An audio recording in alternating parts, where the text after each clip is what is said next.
Ito yung mga ways to break a bad habit. So ito yung kabaliktaran ng how to have a good habit. So ito yung kabaliktaran. Ito yung kabaliktaran ng Atomic Habits ni James Clear na na-vlog na natin yung habit loop na na-vlog na natin. So kabaliktaran lang siya, make it invisible, hindi dapat nakikita. So kung may bad habit ka, dapat hindi mo na nakikita yung trigger ng habit na yun.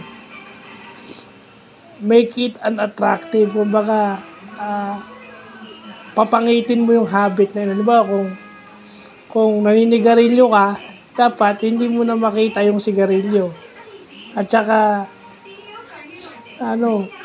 yung sigarilyo, yung packaging nun, halimbawa, kung ikaw naninigay yung packaging nun, hindi mo na bibilin kasi packaging pangit, hindi mo na siya pwedeng ibulsa, ganyan.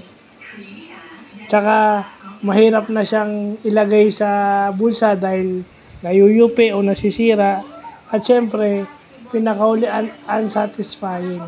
So babaliktarin mo lang yung habit loop, yun na yung para ma-break mo yung bad habit mo. So yun lang yun, example ko lang yung paninigarilyo. So yan yung mga dapat na nalalaman natin. How to break a bad habit. So, kahit sa workplace, di ba meron tayong mga habit na hindi maganda. Kahit ako kasama dyan. Hindi ako exempted dyan.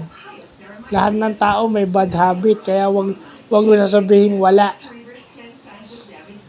Lahat tayo nakapagtrabaho at kung ano man ang ginagawa natin, meron tayong bad habit. Lahat tayo meron yan, kasama ako dyan. So, yun lang po.